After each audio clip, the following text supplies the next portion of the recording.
My first guest is Jerry Schilling. He's the author of Me and a Guy Named Elvis, My Lifelong Friendship with Elvis Presley.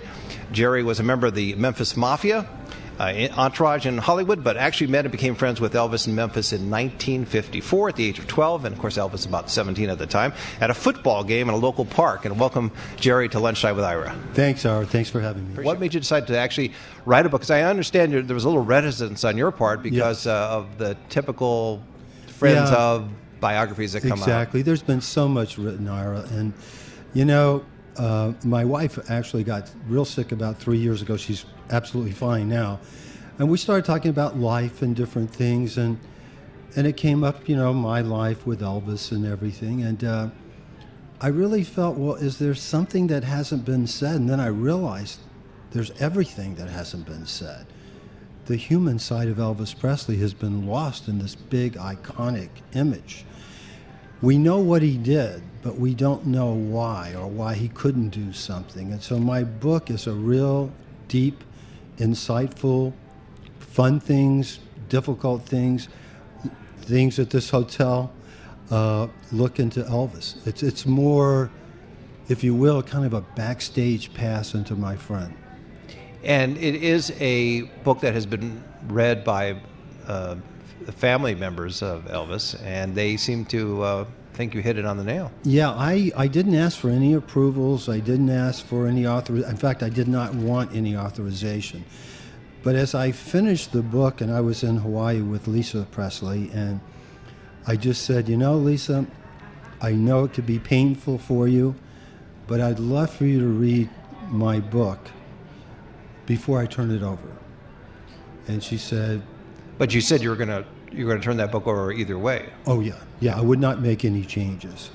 But I just wanted her to have it from me before it got to the public. And you know, she has a great sense of humor. I get this email, and in red, the first line, Jerry Schilling, she always says Jerry Schilling. Jerry Schilling, I read your book, and then it turns to green.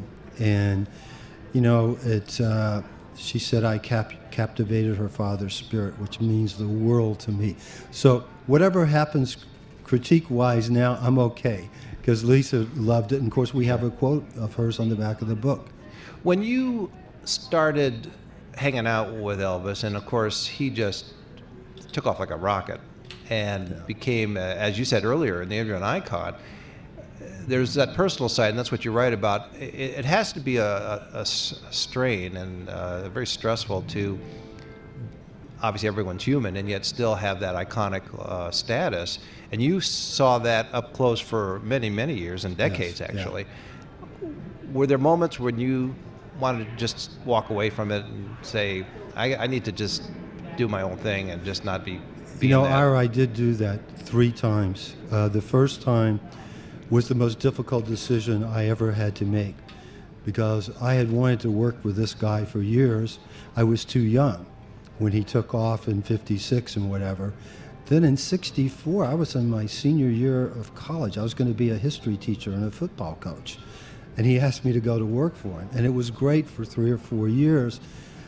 And then I wanted to contribute more. And normally when you quit working for Elvis, that was the end of that kind of relationship.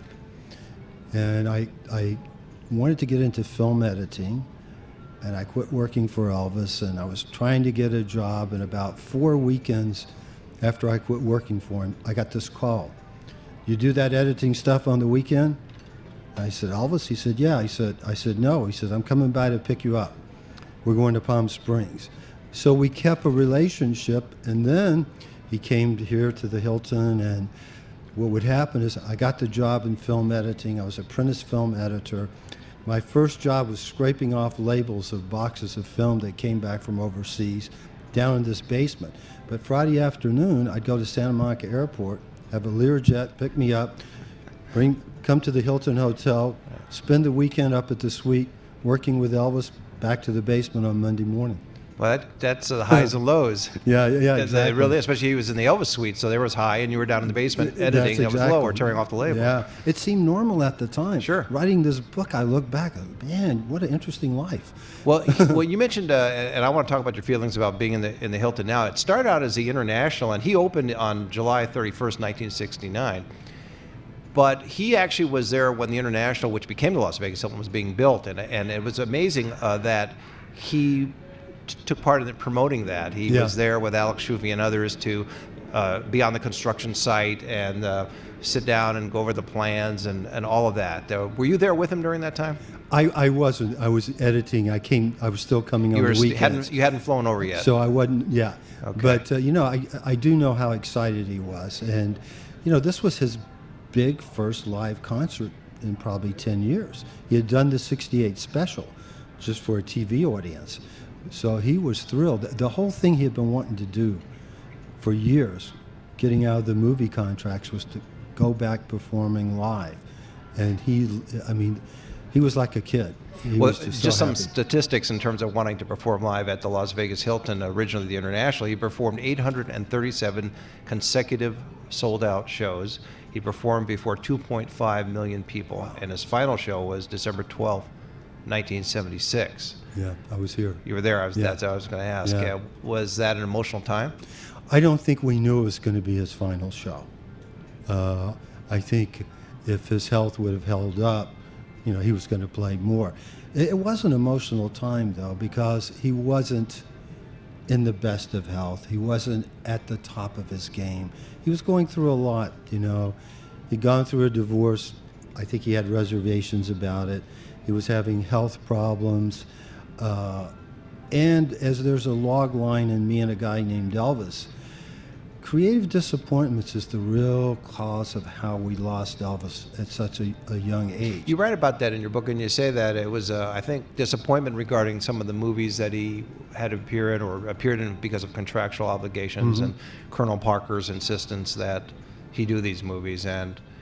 But couldn't he find solace or creative outlets in, as you mentioned, performing live, such as at the International and the Las Vegas Hilton, or performing elsewhere? I think great artists have to have great challenges. Coming here in the beginning was a great challenge. He always enjoyed it. But if we were here 30 nights in a row, 2 shows a night, 3 on the last night. After you conquer something and do it so much, there is a certain boredom that sets in, no matter how much you love what you do. That's why if he could have gone overseas or, done different things like that, you just can't give a genius the same thing. It's you get used to what you are doing.